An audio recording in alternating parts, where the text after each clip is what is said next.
السلام علیکم ورحمۃ اللہ وبرکاتہ. نحمده ونصلی علی رسولہ الکریم. اما بعد فاعوذ باللہ من الشیطان الرجیم. بسم اللہ الرحمن الرحیم. رب اشرح لی صدری ویسر لی امری واحلل عقدۃ من لسانی یفقہوا قولی. کل جو کچھ پڑھا تھا اس کے بارے میں کیا کیا، عمل کیا کیا، سوچا کیا. انہوں نے اپنی کزنز کو پاکستان میں فون کیا. آپ کو پتہ ہے اس پر ایک حدیث بھی ہے کہ صلہ رحمی کرو خواہ سلام کے ذریعے. بعض اوقات ہم کچھ بھی نہیں کسی کے لیے کر سکتے، ایک کال اور اس کے پیچھے کوئی مفاد نہیں، کوئی مقصد نہیں، کچھ نہیں، صرف سلام، دعا، بس یاد کرنا. دو لوگوں کے درمیان صلح کرانے کی کوشش کی، جو نماز، روزے، زکوٰۃ، خیرات سے بڑھ کر نیکی. انہوں نے اپنے ہسبینڈ سے احادیث شیئر کی. گڈ. ان کی دوست بہت دن سے ناراض تھی تو دوستی کا لیٹر لکھا. گڈ. فرینڈز میں تو چوائس ہو سکتی، رشتہ داروں میں چوائس کی کوئی بات نہیں. وہ تو جن کو اللہ نے ہمارا رشتہ دار بنا دیا. اب وہ اللہ کے فیصلے کو قبول کرنا ہے. وہ جیسے بھی ہیں ویسے ہی ان کو قبول کرنا ہے. اس ویکنڈ پہ باقیوں کو بھی فون کر لیجیے جن کو رہ گیا. ان کا سوال یہ ہے کہ کسی رشتہ دار سے یا بہن بھائی سے زیادہ دوستی اور تعلق ہوتا ہے، کسی سے کم ہوتا ہے، تو اس سے تو کوئی فرق نہیں پڑتا. نہیں، اس سے فرق نہیں پڑتا، کیونکہ بعض کے ساتھ مزاج نہیں ملتے، بعض سے کوئی انڈرسٹینڈنگ نہیں ہوتی، کوئی کامن گراؤنڈ نہیں ہوتی. بعض اوقات کتنی دیر بیٹھ رہے تو کوئی بات ہی نہیں ہوتی، اور بعض لوگوں کے ساتھ بہت زیادہ باتیں ہوتی ہیں. تو وہ ایک روحوں کا ملاپ بھی ہوتا ہے نا، کہ کچھ لوگوں کے ساتھ آپ کا ایک روحانی تعلق ہوتا ہے، روح کا تعلق ہوتا ہے. اور اس پر حدیث بھی ہے نا، یاد ہے کیا حدیث؟ جو لوگ وہاں ملے آنے سے پہلے، وہ یہاں بھی ایک دوسرے، خواہ ان کے درمیان وقت کا فاصلہ ہو یا زمین کا فاصلہ ہو، ان کے دل ایک دوسرے سے ملے ہوئے ہوتے ہیں. اور جو وہاں ایک دوسرے سے اجنبی رہے، وہ یہاں آ کر بھی اجنبی، خواہ پاس کیوں نہ بیٹھے ہوں. یہ قدرتی بات ہے. ایک اور چیز جو دین پڑھنے کے بعد فرق ڈال دیتی ہے، وہ دلچسپیاں ہیں. آپ کے انٹرسٹ اب کچھ اور ہیں، دوسروں کے کچھ اور ہیں، کامن گراؤنڈ نہیں رہی. اب اس پر انسان بعض اوقات گلٹی فیل کرتا ہے کہ ملتے بھی ہیں، بیٹھتے بھی ہیں، کال بھی کرتے ہیں، پھر کوئی بات ہی نہیں ہوتی کوئی کرنے کی. کیا کریں، کیا کہیں؟ اس پر بھی حدیث ہے. اس معنی یا اس مشکل کے حل کے لیے بھی رہنمائی موجود ہے. حدیث یاد ہے کسی کو؟ کوئی دلیل یاد ہے؟ کیونکہ یہ وہ مسائل ہیں جو روزمرہ زندگی کے ہیں، آپ کو خود بھی پیش آئیں گے اور دوسرے بھی آپ سے پوچھیں گے. آپ کو جواب آنے چاہیے اور دلیل کے ساتھ. کوئی چیز یاد کریں، ذہن پہ ڈالیں زور. کسی سے زیادہ تعلق، کسی سے کم تعلق. کوئی حدیث یاد کریں کہ جس کی بنا پر آپ یہ فیصلہ کر سکیں، اور بڑے شرح صدر کے ساتھ، کہ کچھ لوگوں کے ساتھ زیادہ تعلق کا ہونا رشتہ داروں میں سے، اور کچھ کا کم ہونا اور بہت کم ہونا، اس کو کیسے جسٹیفائی کریں گے تاکہ وہ گلٹ نہ ہو اندر. گلٹ میں تو نہیں جینا چاہیے نا، جو کریں شرح صدر سے کریں. قرآن پاک کی ایک آیت ہے، ان ولی اللہ الذی نزل الکتاب وہو یتولی الصالحین. بے شک میرا دوست اللہ ہے، وہ جس نے کتاب نازل کی اور وہی دوست رکھتا ہے صالحین کو. نبی صلی اللہ علیہ وسلم ایک حدیث میں آتا ہے کہ فلاں لوگ میرے رشتہ دار ہیں، بنی فلان، اپنے قبیلے کے لوگوں کی طرف اشارہ کیا کہ ان کے ساتھ میری رشتہ داری ہے لیکن دلی تعلق نہیں، کیونکہ میرا دوست تو اللہ اور نیک لوگ ہیں. ہاں، میں رشتہ داری کو سرسبز و شاداب رکھوں گا، تر و تازہ رکھوں گا. کیا معنی ہے اس کا؟ تعلق رکھیں گے، دل نہیں ملتے. اب جہاں دل نہیں ملتے تو اس پہ تو پکڑ نہیں ہے نا. اور کیوں نہیں ملتے؟ کامن انٹرسٹ کوئی نہیں ہے. دل وہاں ملا کرتے ہیں جہاں کوئی سانجھے مطلب ہو، ایک ہی جیسی سوچ ہو، ایک ہی جیسا انٹرسٹ ہو. جب وہ نہیں ہو تو پھر زیادہ زیادہ بھی کتنی دیر باتیں کریں گے اور کیا کریں گے؟ یا تو آپ ان کے رنگ میں رہیں گے یا وہ آپ کے رہیں گے، ورنہ تو نہیں چل سکتے. حدیث کیا ہے؟ قبیلہ بنی فلاں کے لوگ، بنی فلاں اس لیے کہا کہ آپ پرسنل نام کے ساتھ نہیں لوگوں کو مینشن کرتے تھے. جب کسی کے بارے میں کوئی ایسی بات کرتے تو نام نہیں لیتے. قبیلہ بنو فلاں کے ساتھ میری دوستی نہیں، یا وہ لوگ میرے دوست نہیں. بلکہ میرا دوست تو اللہ اور نیک لوگ ہیں، لیکن ان سے رشتہ داری ہے، دوستی نہیں رشتہ داری ہے۔ بعض اوقات دوستی اور رشتہ داری ہوتی ہے، بعض اوقات صرف دوستی ہوتی ہے، بعض اوقات صرف رشتہ داری ہوتی ہے۔ تو یہاں اس تیسری قسم کا ذکر کیا جا رہا ہے، بلکہ رشتہ داری ہے جسے میں تر و تازہ رکھوں گا۔ یہ بخاری کی حدیث ہے۔ کیا مطلب تر و تازہ رکھوں گا؟ حال چال پوچھتا رہوں گا، قطع تعلق ہی نہیں کروں گا، لیکن دوستی نہیں کر سکتا، دوستی کا کوئی سبب نہیں ہے۔ اصل میں یہ مسائل وہ ہیں جن کے ساتھ ہمارا دن رات کا واسطہ ہے نا، تو اس میں صحیح بات پتہ ہونی چاہیے تاکہ انسان اطمینان کے ساتھ رہے کہ میں کسی پر زیادتی یا ظلم نہیں کر رہا۔ کسی بھی انسان کی محبت اللہ ہی دلوں میں ڈالتا ہے۔ محبت ایسی چیز ہے جو کوئی خرید نہیں سکتا، جو مال سے نہیں حاصل کی جا سکتی۔ نبی صلی اللہ علیہ وسلم کو اللہ تعالیٰ نے فرمایا لو انفقت ما فی الارض جمیعا ما الفت بین قلوبہم، جو زمین میں ہے سارے کا سارا بھی آپ خرچ کر دیں، آپ ان کے دلوں میں محبت نہیں ڈال سکتے۔ کسی کی محبت خریدی نہیں جا سکتی۔ یہ اللہ ہے جو دلوں میں محبت ڈالتا ہے۔ اور ہمارے دل میں کس کی محبت ہے؟ اگر نیک لوگوں کی محبت ہے تو یہ خوش قسمتی کی علامت ہے، اور اگر ادروائز ہے تو مشکل ہے۔ قیامت کے دن انسان کس کے ساتھ اٹھایا جائے گا؟ جس سے وہ محبت کرتا ہے، تو سوچ سمجھ کے محبت کریں۔ چلیے، عن ابی ہریرہ رضی اللہ عنہ انہ قال سمعت رسول اللہ صلی اللہ علیہ وسلم یقول من سرہ ان یبسط له فی رزقہ وان ینسأ له فی اثرہ فلیصل رحمہ، رواہ البخاری کتاب الادب۔ سیدنا ابو ہریرہ رضی اللہ عنہ نے بیان کیا کہ میں نے رسول اللہ صلی اللہ علیہ وسلم سے سنا، اللہ کے رسول صلی اللہ علیہ وسلم نے فرمایا کہ جسے پسند ہے کہ اس کی روزی میں فراخی ہو اور اس کی عمر دراز کی جائے تو چاہیے کہ وہ صلہ رحمی کیا کرے۔ لفظی وضاحت، ان ابی ہریرہ، ابو ہریرہ رضی اللہ عنہ سے روایت ہے، انہ بے شک انہوں نے، قال کہا، سمعت میں نے سنا ہے، رسول اللہ صلی اللہ علیہ وسلم کو، یقول آپ فرماتے تھے، من جس کو سرہ خوش کرے اس کو، سرہ یسر سرور اسی سے، اور سین رے رے اس کا مادہ ہے، اور سر بھی اسی سے۔ سر کس کو کہتے ہیں؟ چھپی ہوئی چیز کو، اسرار اسی سے ہے۔ تو خوشی بھی کہاں ہوتی؟ دل میں چھپی ہوئی ہوتی ہے۔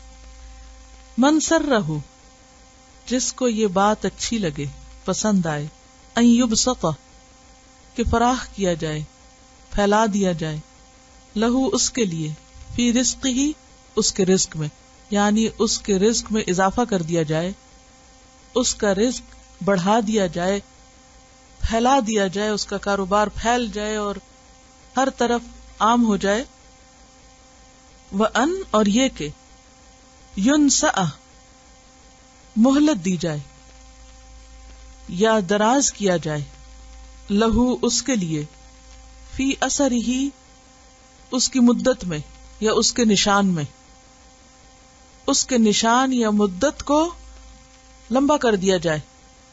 فلیصل پس چاہیے کہ وہ ملائے، رحمہ اپنی رشتہ داری کو، یعنی رشتوں کو جوڑ کر رکھے۔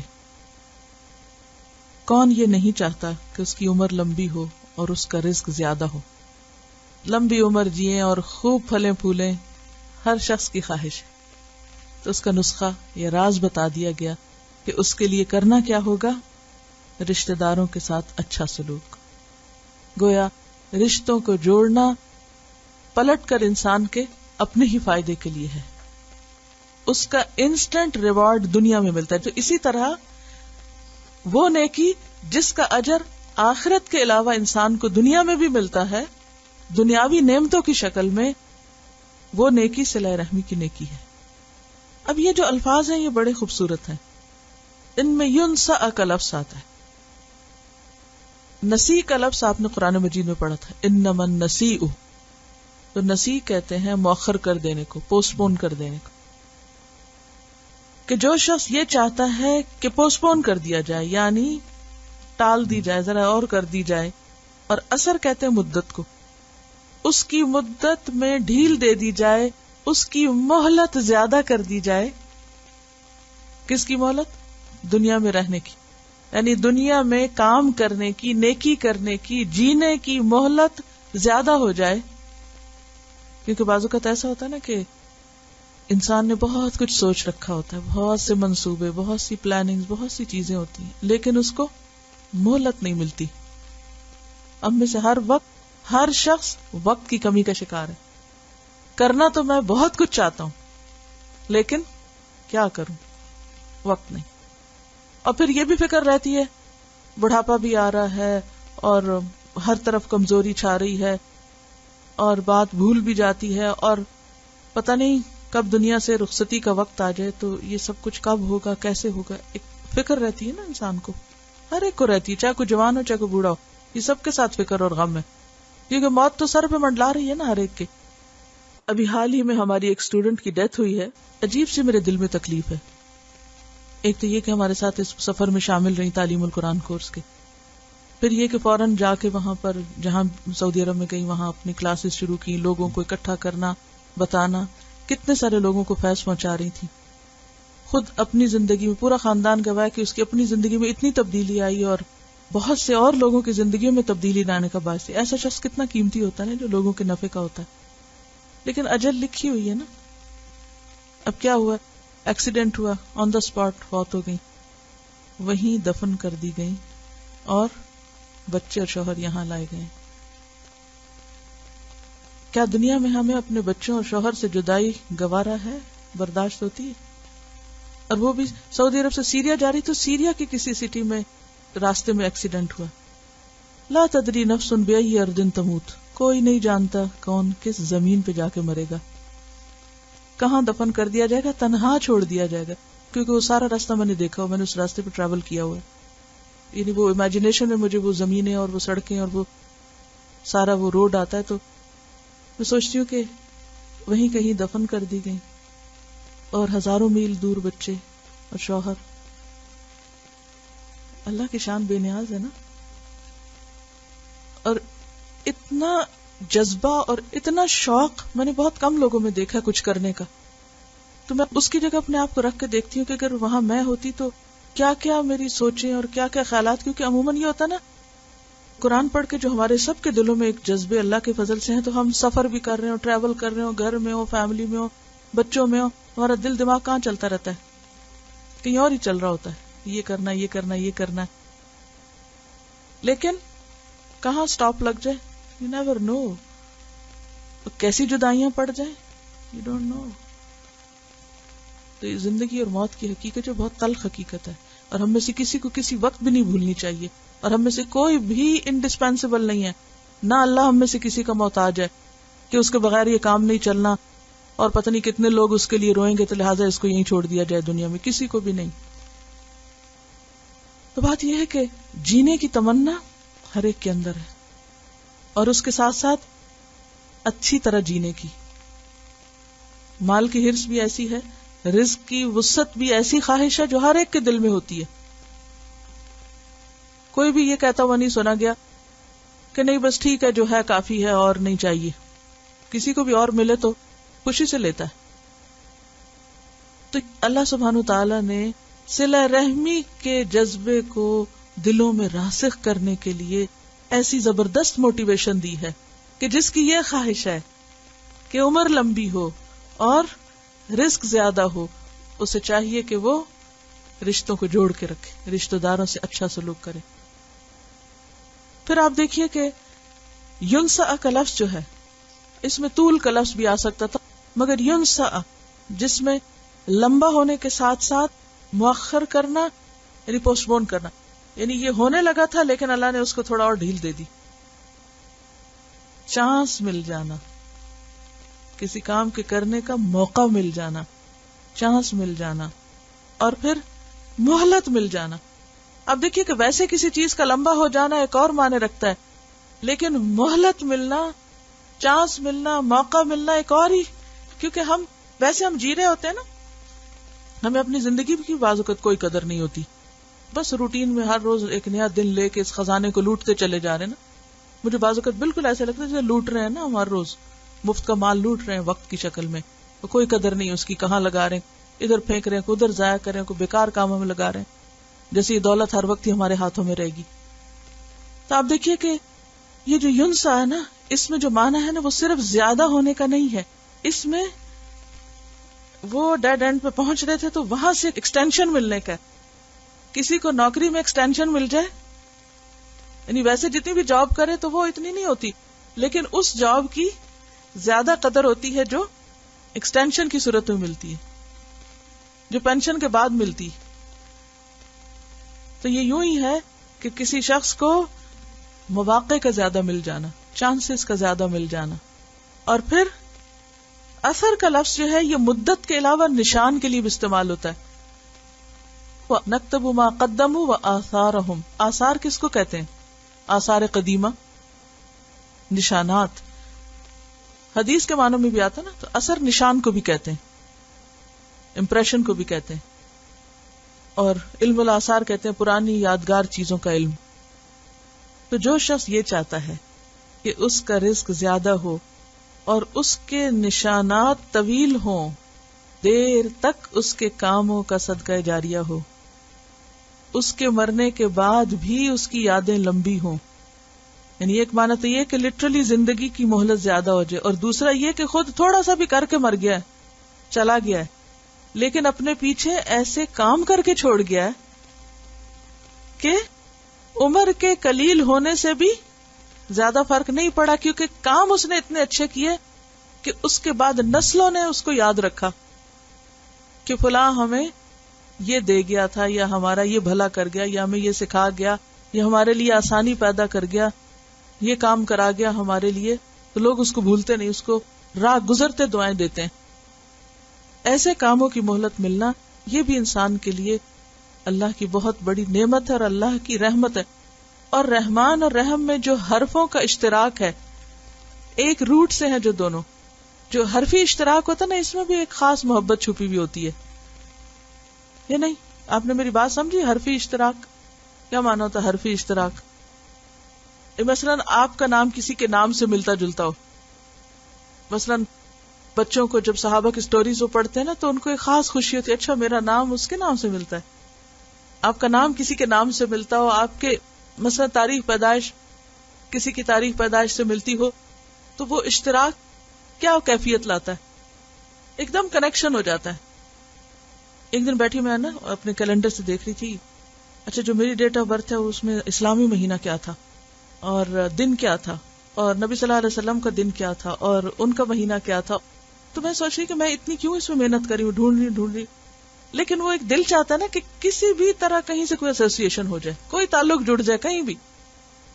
تو یہ جو تعلق کا جڑنا ہے نا, رحم کا رحمان سے اشتقاق جو ہے, حرفی اشتراک جو ہے, یہ خاص توجہ یا اہمیت کا حامل ہے.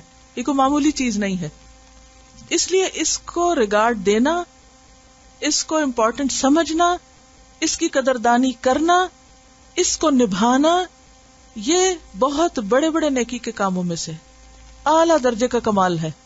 یہ کوئی معمولی نیکی نہیں ہے, اور یہ شاید اس لیے بھی بہت بڑی نیکی ہے کیونکہ ہے بڑی ہی مشکل, جو آپ کو یک طرفہ طور پہ کرنی ہوگی. عموماً یہ دو طرفہ نہیں ہوتی.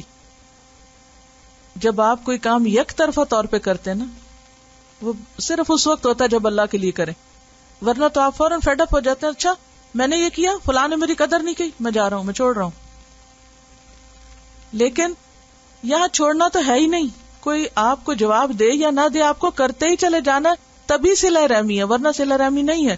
کیونکہ اگلی حدیث اس کی وضاحت کرتی ہے, عن ابی ہریرہ ان رجلا قال یا رسول اللہ ان لی قرابۃ اصلهم ويقطعوني واحسن اليهم ويسيئون الي واحلم عنهم ويجهلون علي فقال لئن كنت كما قلت فكأنما تسفهم المل ولا يزال معك من الله ظهير عليهم ما دمت على ذلك. رواه مسلم کتاب التحفہ. صحیح. سیدنا ابو ہریرہ رضی اللہ عنہ سے روایت ہے ایک آدمی نے کہا اے اللہ کے رسول صلی اللہ علیہ وسلم، میرے کچھ رشتہ دار ہیں، میں ان سے صلہ رحمی کرتا ہوں اور وہ مجھ سے قطع تعلق کرتے ہیں، میں ان سے اچھا سلوک کرتا ہوں، وہ مجھ سے برا سلوک کرتے ہیں، میں ان سے تحمل اور بردباری سے پیش آتا ہوں، وہ میرے ساتھ جہالت سے پیش آتے ہیں، نادانی سے پیش آتے ہیں۔ آپ صلی اللہ علیہ وسلم نے فرمایا اگر تو ایسا ہی ہے جیسا کہ تو نے کہا، یعنی تو سچ بول رہا ہے، تو گویا تو ان کے منہ میں گرم راکھ ڈال رہا ہے، اور ان کے مقابلے میں تیرے ساتھ ہمیشہ اللہ کی طرف سے ایک مددگار رہے گا جب تک تیرا یہی رویہ رہے گا۔ اتنا بڑا ریوارڈ۔ لفظی وضاحت، عن ابی ہریرہ، ابو ہریرہ رضی اللہ عنہ سے روایت ہے، ان رجلا، بے شک ایک شخص، قال، اس نے کہا، عرض کیا، یا رسول اللہ، اے اللہ کے رسول صلی اللہ علیہ وسلم، ان بے شک لی، میرے لیے، قرابتن، رشتہ دار ہیں، میرے کچھ قرابت دار ہیں، رشتہ دار ہیں، قریبی لوگ ہیں، اصلہم، میں ان سے جوڑتا ہوں، ویقطعونی، اور وہ مجھ سے کاٹتے ہیں، میں جوڑتا ہوں، میں انہیں کال کرتا ہوں، میں ان کا حال پوچھتا ہوں، میں ان سے صلح کرتا ہوں اور وہ مجھے جواب ہی نہیں دیتے، وَأُحْسِنُ إِلَيْهِمْ، میں ان کے ساتھ احسان کرتا ہوں۔ احسان کیا ہوتا ہے؟ خوبصورتی سے معاملہ کرنا۔ وَيُسِيئُونَ إِلَيَّ، اور جواب میں وہ میرے ساتھ برا کرتے ہیں، میں جوڑنے کی کوشش کرتا ہوں، میں انہیں دینے کی کوشش کرتا ہوں، میں ان کا خیال رکھتا ہوں، میں ان کے ساتھ بھلا سلوک کرتا ہوں، اور وہ جواب میں میرے ساتھ برائی کرتے ہیں۔ وَأَحْلُمُ عَنْهُمْ، اور میں ان سے حلم برتتا ہوں۔ حلم کس کو کہتے ہیں؟ بردباری کو، تحمل کو، کسی کی بات سن کے غصے میں نہ آنا، پی جانا، خاموش ہو جانا، کوئی گالی بھی دے، برا بھی کہے تو چہرے پر نظر نہ آنے دینا۔ احلم عنہم ویجہلون علی، یعنی میں ان کے برے رویے کو پی جاتا ہوں، ظاہر ہی نہیں ہونے دیتا، اور وہ اور سر چڑھتے ہیں، جہالت برتتے ہیں اور حماقتیں کرتے ہیں اور تنگ کرتے ہیں۔ اب ہونا تو یہ چاہیے تھا کہ آپ فرماتے کہ اچھا تم بھی پھر یہی شروع کر دو۔ فقالا، تو آپ نے فرمایا، لئن کنت کما قلت، لئن، البتہ اگر، کنت، ہے تو، کما قلت، جیسا تو کہہ رہا ہے، اگر تیری بات سچی ہے، فکأنما، تو گویا کہ، تصفہم، تم ڈال رہے ہو ان کو۔ یہ جو تصفو کا لفظ ہے نا، سین فے سے ہے، صفہ یا صفو کا معنی ہوتا ہے ستو یا دوائی پھانکنا۔ پھانکتے کیا ہے؟ پھانکنے کا پتہ، یعنی چمچ سے نہیں کھاتے بلکہ پھانکتے ہیں اس کو۔ صفوف کا لفظ پڑھا ہے کبھی؟ کیا ہوتا ہے صفوف؟ پاؤڈر، پسی ہوئی چیز، تو وہ اسی مادے سے، یہ اردو میں صفوف کا لفظ ہے۔ عموماً حکمت کی، طبیب کی جو دوائیاں ہوتی ہیں نا، ان میں ہوتا ہے صفوف، فلاں صفوف، تو پسی ہوئی چیز کو۔ تو راکھ جو ہے، بھوبل کا پتہ ہے؟ بھوبل، بھوبل ہے اس کا معنی، راکھ بھی نہیں ہے، بھوبل۔ اب بھوبل بولے تو سمجھے کون؟ تو وہ بھوبل جو ہے، جس میں عام طور پہ آپ، پہلے زمانے میں اوون نہیں ہوتے، تو مجھے یاد ہے بچپن میں اس کے اندر آلو وغیرہ بیک کرتے تھے، کوئی بھی سبزی اس کے اندر ڈھک کے ڈال دیتے تھے اور وہ بہت اچھی بیکنگ ہو جاتی۔ تو وہ جو گرم راکھ ہے وہ کیسی ہوتی ہے؟ بھون کے رکھ دیتی چیزوں کو، اندر سے اتنا اندر تک گلا دیتی ہے، یعنی بہت ٹھیک ٹھاک اس کے اندر وہ سینک ہوتا ہے۔ تو اس بھوبل کے لیے لفظ آتا ہے مل، یعنی سوکھی راکھ نہیں، وہ مل یا بھوبل جو ہے، اس کو تم دراصل وہ اپنے منہ میں وہ پھانک رہے ہیں۔ ذرا سوچے، تصور میں لائیں، بھوبل کوئی بھی نہیں کھاتا، لیکن اگر کبھی کوئی ایسی گرم چیز منہ میں ڈال بیٹھے، کیا ہوگا؟ منہ جل جائے گا، تکلیف ہوگی نا۔ پھر کیا ہوگا؟ منہ جلے گا تو تکلیف ہوگی نا۔ کیسی؟ بس ایک دن، کئی دن۔ آپ نے فرمایا کہ گویا تم ان کے منہ میں گرم راکھ ڈال رہے ہو، یعنی جس طرح گرم راکھ کھانے والے کو، گرم راکھ پھانکنے والے کو اذیت ہوتی ہے اور تکلیف ہوتی ہے، اسی طرح ان کی اس برائی کی ان کو یہ سزا ملے گی قیامت کے دن، یا دنیا میں اگر روحانی تکلیف یا اندر کی تکلیف کو کہا جائے تو وہ یہ تک اندر سے ایسا شخص کھولتا رہتا ہے جو کسی سے بنا کے نہیں رکھتا، اس کے اپنے اندر کہاں سے خوشی آ سکتی؟ حقیقی خوشی کب نصیب ہوتی؟ جب آپ اپنی ذات سے کسی کو تکلیف نہ دیں، جب کسی کو تکلیف دے چکتے ہیں، اور خاص طور پر ایسے شخص کو کہ وہ آپ کے ساتھ اچھا سلوک کر رہا ہے اور دوسرا اس کو صحیح جواب نہیں دے رہا، تو وہ جو اندر کی جلن ہے وہ منہ پر بھی آتی ہے اور پھر اندر بھی پلٹ کے جاتی ہے. تو وہ جو کرب کی کیفیت ہے، یہ ڈپریشن کی یا غم کی یا غصے کی یا اندر کی کڑن اور جلن، یہ اس کے طرف اشارہ ہے کہ ایسا شخص پھر خود کڑتا رہتا ہے، وہ خوش ہو ہی نہیں سکتا دنیا میں، اور آخرت میں اس کی جزا گرم راکھ کھانا ہوگی. جسے مختلف غلط کاموں کی جو جزا ہے وہ بتائی گئی ہے نا، قیامت کے دن کیا ہوگی. اور قرآن مجید پڑھ کے آپ سب کو معلوم ہے کہ بہت جگہ جزا اور عمل میں مماثلت ہے. کیا معنی ہے اس کا؟ جیسا عمل ہوتا ہے نا اس کے مطابق ہی جزا بتائی گئی ہوتی ہے. جو یہ کرے گا اس کو قیامت کے دن یہ ملے گا، یعنی ایکول قسم کا ریوارڈ اسی کائنڈ میں ملتا ہے. عمل اور جزا کی کائنڈ میں اشتراک ہوتا ہے، قسم میں. ٹھیک ہے، یعنی ان کا حال تو یہ ہوگا، اور تمہارا حال جو یہ احسان کرے، ولا یزال معک، اور ہمیشہ رہے گا تیرے ساتھ، من اللہ، اللہ کی طرف سے، ظہیر، ایک مددگار. ہر مشکل وقت میں اللہ تجھے مددگار دے دے گا، یعنی زندگی کے کام آسان ہو جائیں. اور یہ مددگار ہمیں دنیا میں بھی چاہیے اور آخرت میں بھی چاہیے نا. یعنی اللہ تعالیٰ تمہاری مدد کا کوئی نہ کوئی ذریعہ بنا دے گا. ولا یزال معک من اللہ ظہیر علیہم، اور خصوصاً ان کے خلاف، یعنی وہ تیرا کچھ نہیں بگاڑ سکیں گے. ما دمت علی ذلک، جب تک کہ تم اس حال پر رہو. ما، جب تک، دمتا، تم رہو گے، علی ذلک، اس حال پر. اگر دیکھا جائے تو حقیقت میں بھی یہی ہوتا ہے. مثلا دو لوگ ہیں، خاندان کے اندر دو لوگ ہیں، ایک اچھا کرتا ہے، دوسرا جواب ٹھیک نہیں دیتا. یہ جو آس پاس لوگ ہیں نا، مثلا ایک سرکل ہے، یہ ساری برادری ہے سرکل، اس کے اندر دو لوگ ہیں جن کا جھگڑا چل رہا ہے، یہ سارے تماشائی ہیں. ٹھیک ہے، ایک دوسرے پہ زیادتی کر رہا ہے، دوسرا خاموش ہے، وہ جواب میں برا نہیں کرتا، جب موقع ملے اچھا ہی کر دیتا ہے. اب یہ جو سارے آس پاس کے تماشائی ہیں نا، یہ دیکھ رہے ہیں کون زیادتی کرتا ہے. ان کی خاموش ہمدردیاں کس کے ساتھ ہوں گی؟ جس پہ زیادتی ہو رہی. اب کیا ہوگا؟ جب کبھی اس کو کوئی نقصان ہونے لگے گا تو باقی لوگ بیچ میں آ جائیں گے، ہمیں پتہ ہی یہ کیا اور تم کیا ہو، خبردار جس کو یہ کہا، مددگار پہنچ جائیں گے. کیونکہ اچھا اخلاق اور حسن سلوک اور صلہ رحمی اور احسان اور تحمل اور جہالت سے پرہیز ایسی خوبیاں ہیں جو لوگوں کے دل اندر سے موہ لیتی ہیں. آپ خاموش حمایتی بنا لیتے ہیں اپنے، اور اس کے خلاف قطع تعلقی، بد اخلاقی، بد زبانی اور بدتمیزی اور یہ ساری چیزیں جو ہیں یہ ایسی خرابیاں ہیں کہ جس کی وجہ سے آپ اپنے دوستوں کو بھی دشمن بنا لیتے ہیں، اپنے بھی پرائے ہو جاتے ہیں، حتیٰ کہ اولاد بھی خلاف ہو جاتی ہے. آپ نے دیکھا ہوگا کہ بعض اوقات یعنی کہ ہم ماں باپ ہوتے ہوئے سمجھتے ہیں ہمارا بچوں پہ حق ہے، لہٰذا جس زبان میں مرضی بات کریں، لیکن اگر آپ دن رات بد اخلاقی کرتے رہے تو بچوں کے دل میں کیا عزت رہ جاتی ہے ماں باپ کی؟ نہیں ہوتی نا. کچھ بعض اوقات چپ کر کے کچھ کہتے کچھ نہیں ہے لیکن دل میں عزت نہیں رکھتے، اور بعض اوقات انہی کے خلاف کسی اور سے جا کے شکایتیں کر رہے ہوتے ہیں. تو ظہیر کس کو ملا؟ جس کے اندر یہ خوبیاں ہوں.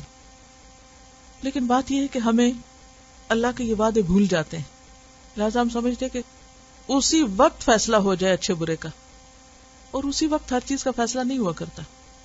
صبر کے ساتھ ہی تمام چیزیں اپنے مقام پہ آتی ہیں. اگلی حدیث ہے عن عبداللہ بن عمرو عن النبی صلی اللہ علیہ وسلم قال لیس الواصل بالمکافئ ولكن الواصل الذي اذا قطعت رحمه وصلها، رواہ البخاری کتاب الادب. سیدنا عبداللہ ابن عمرو رضی اللہ عنہ سے روایت ہے کہ نبی کریم صلی اللہ علیہ وسلم نے فرمایا کہ کسی کام کا بدلہ دینا صلہ رحمی نہیں ہے، بلکہ صلہ رحمی کرنے والا وہ ہے کہ جب اس کے ساتھ قطع رحمی کی جا رہی ہو تب بھی وہ صلہ رحمی کرے. لفظی وضاحت، عن عبداللہ ابن عمرو، عبداللہ ابن عمرو سے روایت ہے، عن النبی، نبی صلی اللہ علیہ وسلم سے روایت ہے، قال، آپ نے فرمایا، لیسا نہیں ہے، الواصل صلہ رحمی کرنے والا، جوڑنے والا، صلہ رحمی کرنے والا وہ نہیں ہے بالمکافئ جو بدلے کے طور پہ کرے. یہ واصل کی طرح فاعل ہے مکافئ. مکافئ کا مطلب ہوتا ہے کافی ہونے والا، یعنی جواباً کوئی کام کرنے والا. مکافات ہوتا ہے عدلے کا بدلہ.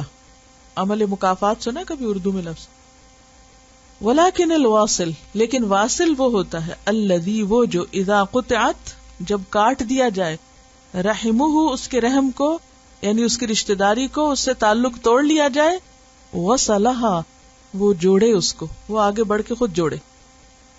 یعنی جب اس سے کوئی اچھا سلوک نہ کرے تو وہ دوسرے سے اچھا سلوک کرے اور کرنے میں پہل کرے. اور یہ حقیقت میں بڑے دل والے، بڑے جذبے اور بڑی نیت والوں کا ہی کام ہو سکتا ہے. تو گویا خلاصہ کیا ہے کہ بد اخلاقی کے جواب میں حسن اخلاق، قطع رحمی کے جواب میں صلہ رحمی دنیا کا سب سے بڑا اخلاق ہے. یعنی با اخلاق ہونا اعلیٰ کرداری کا نام، اعلیٰ کردار ہونا ہے، اور بد اخلاق ہونا پست کردار ہونا ہے. دیکھیں جو لوگ پرابلم کرتے ہیں نا، اگر ان کو آپ ڈائریکٹ یہ حدیثیں پڑھائیں گے نا، وہ اور ریبیلیس ہوں گے. وہ کہیں گے اچھا، کیونکہ وہ ماننے کو ہی نہیں تیار کہ وہ یہ غلطی کر بھی رہے ہیں، وہ اپنے آپ کو جسٹیفائی کرتے ہیں. تو سب سے پہلے تو ایسا ماحول اور ایسی سوچ بنائیں کہ لوگ یہ سوچنے پہ مجبور ہو جائیں کہ یہ پرسنلی ان کے خلاف کوئی چیز نہیں ہے، یہ انہی کے فائدے کی. تو اس کے لیے ٹرسٹ بلڈ کرنا ضروری ہوتا ہے. جیسے بچے کو اگر آپ پر اعتماد ہے تو آپ اس کو ڈانٹے بھی ڈپٹے جو مرضی کرے، وہ کیا کرے گا، ہر چیز کو پازیٹیولی لے گا. جب کسی کا آپ پر اعتماد نہیں نا، تو آپ کی اچھی بات کو بھی وہ شک کی نظر سے دیکھے گا، الٹا دیکھے گا. تو ٹرسٹ بلڈ کرنا بہت ضروری ہوتا ہے اصلاح کے لیے. محض حدیث لکھ کے کسی کو دے دینے سے اصلاح نہیں ہوتی. عموماً ہم یہ غلطی کرتے ہیں تبلیغ میں، جس میں جو غلطی دیکھی، مثلا اگر کسی میں غصہ ہے تو اسے غصہ جانے دو کیسے تحفے میں دی، یہ اس کا غصہ بڑھائے گا یا گھٹائے گا؟ بتائیے. بڑھائے گا. کیوں؟ یہ ایسے ہی ہے جیسے کوئی بول رہا تو اسے کہا چپ کرو، کوئی کھا رہا ہو تو اسے کہا مت کھاؤ. انہوں نے کہا کہ حدیث سنانے کی بجائے ہمیں ایسا کردار اور ایسا اخلاق نہیں، ان احادیث پر عمل کر کے دکھا دینا چاہیے، کیونکہ عمل کی زبان بہت بھاری ہوتی ہے بنسبت زبان کے کچھ سنانے اور کرنے. جو حدیث نمبر 187 ہے، اس میں اگر آپ دیکھیے کہ جو شخص آپ کے پاس اپنا مسئلہ لایا تو اس نے نام نہیں بتائے. اس نے کہا ان لی قرابتن، میرے کچھ رشتہ دار ہیں. جنرل ٹرمز میں بات کی، اور مسئلہ اسی طرح بتانا چاہیے اگر کسی سے آپ نے کوئی مشورہ لینا. اور دوسری بات یہ کہ آپ صلی اللہ علیہ وسلم نے ایک طرف سے بات سن کے حتمی فیصلہ نہیں کیا. آپ نے کیا فرمایا؟ اگر تو جو کہہ رہا ہے وہ ویسا ہی ہے، کیونکہ بعض اوقات آپ نے دوسری طرف کی بات نہیں سنی تو آپ کو نہیں پتا ہوتا حقیقت کیا ہے. یہاں پر جو اس چیپٹر میں ایک اور چیز ہے وہ ہے غیر مسلم یا ایسے لوگوں سے صلہ رحمی کرنا جو دین پر نہ ہو. ان کے ساتھ کیا کیا جائے، کیونکہ بعض اوقات ہم بہت ایڈوانٹیج لے جاتے ہیں نا، ان کو کچھ دینا، ان کو تو مسلمان ہی نہیں ہے، یا یہ کہ وہ تو دین پر ہی نہیں ہے تو ان کو تو بس ایک طرف ہی کر دو. نو، ان کے ساتھ بھی صلہ رحمی کا حکم دیا گیا ہے. قرآن پاک میں بہت سی آیات ایسی ہیں کہ جس میں رشتہ داروں کو آت ذی القربى حقہ اور قرابت دار کے حق پر بار بار تاکید کی گئی ہے. اور اس میں یہ نہیں کہا گیا کہ قرابت دار مسلمان ہیں یا نان مسلمز ہیں، یا یہ کہ وہ دین پر ہیں یا بے دین ہیں. اس کی کوئی تخصیص نہیں ہے. دل کے تعلق کا فرق تو ہے، لیکن رشتہ دار ہونے کے ناطے سب رشتہ دار حسن سلوک کے مستحق ہیں. اور اس میں کئی ایک دلائل احادیث میں موجود ہے. مثلا حضرت اسماء کی جو والدہ تھی جو شرک کی حالت میں تھی اور مدینہ آئی تھی تو انہوں نے کچھ مدد مانگی تھی. وہ ذرا مخمصے میں پڑ گئی کہ پتہ نہیں اب یہ مسلمان نہیں ہے تو میں نے کچھ دوں یا نہ دوں. تو انہوں نے نبی صلی اللہ علیہ وسلم سے سوال پوچھوا بھیجا کہ میں کیا کروں. تو آپ نے فرمایا تھا سلی امکی، اپنی اماں کے ساتھ صلہ رحمی کرو. اسی طرح حضرت عمر رضی اللہ تعالیٰ عنہ کو نبی صلی اللہ علیہ وسلم نے تحفے میں ایک جوڑا دیا، یعنی کپڑے دیے. تو انہوں نے اپنے ایک بھائی کو جو کہ شرک کی حالت پر تھے ان کو تحفہ بھجوا دیا. اسی طرح نبی صلی اللہ علیہ وسلم نے بھی فرمایا کہ میرے کچھ رشتہ دار ہیں جن سے میری دوستی نہیں، میرا دوست اللہ اور نیک لوگ ہیں، لیکن میں اس رشتے کو تر و تازہ رکھوں گا، رشتہ داری کو میں شاداب رکھوں گا. ابلھا ببلالھا، اس پر چھڑکاؤ کرتا رہوں گا. اس میں آپ دیکھیے کہ رشتہ داری کو زمین سے تشبیہ دی گئی ہے، یعنی اس زمین کو میں پانی دیتا رہوں گا. اگر زمین کو پانی دیتے رہیں آپ، باغ کو پانی دیتے رہیں آپ، تو کیسا ہوتا ہے؟ سرسبز ہوتا ہے، پھل پھول اگتے ہیں.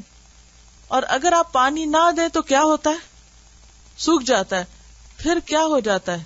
کیا نظر آتا ہے جب باغ سوکھ جائے؟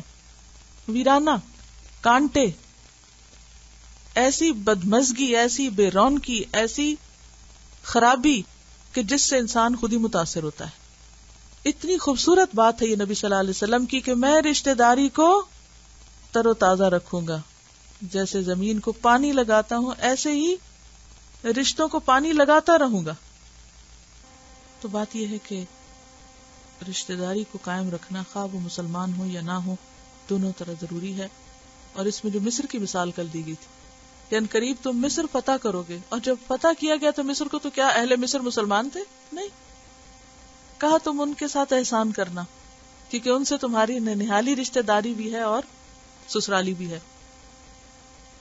یعنی پانی دینے کی مثال جو ہے نا یہاں پر، یہ بہت گہری مثال ہے، کیونکہ پانی لا محالہ زمین کو فائدہ ہی پہنچاتا ہے. تو انڈائریکٹلی معنی کیا ہے یہاں؟ کہ ان کو فائدہ پہنچایا جائے، جس کی وجہ سے وہ شاداب ہوں، سرسبز ہوں، پھلیں پھولیں. اور ویسے بھی ان جنرل صلہ رحمی کا مطلب اس کا منیمم درجہ سلام ضرور ہے. جیسے وہ حدیث میں آتا ہے نا کہ بلو ارحامکم ولو بالسلام، مسند بزار کی حدیث ہے کہ رشتہ داریوں کو جوڑ کے رکھو، خاص صرف سلامی کیوں نہ ہو. لیکن پانی دینا جو ہے یہ اس سے آگے کی بات ہے. پانی دراصل نفع مند چیز ہے، بابرکت چیز ہے، یعنی فائدہ پہنچاؤ. اور فائدہ پہنچانے میں جیسے پہلے بھی بات ہوئی تھی کہ مختلف طریقوں سے محبت، خیرخواہی کے علاوہ مال خرچ کرنا. مال خرچ کرنا جو ہے یہ رشتہ داری کو قائم کرنے کے لیے بے حد ضروری ہے. اور اس میں بھی قرآن پاک کی بہت سی آیات موجود ہیں. مثلا ایک جگہ پر آتا ہے یسألونک ماذا ينفقون قل ما انفقتم من خیر فللوالدین والاقربین، جو بھی تم خرچ کرو تو والدین اور اقربین پر، والیتامی والمساکین وابن السبیل وما تفعلوا من خیر فإن اللہ بہ علیم. ایک اور جگہ پر آتا ہے وآت المال علی حبہ ذوی القربى. ڈائریکٹ شروع ہی کس سے ہو رہا ہے؟ اور یہاں بھی آپ دیکھیے خاموش، اس میں مطلب ہے علی حبہ ذوی القربى، کیونکہ جب تک علی حبہ ہی نہیں ہوگا تو ذوی القربى کو آپ نہیں دے سکتے. اللہ ہی کی خاطر دیا جا سکتا ہے، اور ایسوں کو جو جواب نہ دینے والے ہوں. والیتامی والمساکین وابن السبیل والسائلین وفی الرقاب، یہ سورۃ البقرہ کی آیت ہے. اور نبی صلی اللہ علیہ وسلم نے صحابہ کرام کو اپنے رشتہ داروں پہ خرچ کرنے کا جو حکم دیا، لن تنالوا البر میں وہ واقعہ آپ کو یاد ہوگا اس آیت کی تفسیر میں، کہ حضرت ابو طلحہ نے جب یہ آیت سنی تو انہوں نے اپنا جو بیرحا کا باغ تھا وہ پیش کیا کہ اللہ کے رسول صلی اللہ علیہ وسلم یہ میرا محبوب ترین باغ ہے. اور وہ باغ تھا جس میں میٹھے پانی کا چشمہ تھا، اور نبی صلی اللہ علیہ وسلم اکثر وہاں جایا کرتے تھے. تو وہ جب لے آئے تو آپ صلی اللہ علیہ وسلم نے کیا فرمایا کہ تم اسے اپنے رشتہ داروں میں تقسیم کر دو. انہوں نے اس کو اپنے چچا زاد بھائیوں میں تقسیم کیا. اب چچا زاد بھائیوں کا رشتہ عموماً ایسا رشتہ ہوتا ہے کہ جس میں کچھ نہ کچھ جیلسیز، بعض اوقات اور ایسی فیلنگز آ جاتی ہیں، کیونکہ عموماً جو خالہ زاد ہوتے ہیں نا وہ نسبتاً قریب ہوتے ہیں چچا زاد کے، کیونکہ ماں جو ہوتی ہے نا وہ جوڑتی ہے نا، تو وہ اپنے بہن بھائیوں سے تو جوڑتی رہتی ہے، لیکن اگر تھوڑی سی بھی شوہر سے کمی بیشی ہے تو وہ اس کے بہن بھائیوں کی طرف میلان کم رکھتی.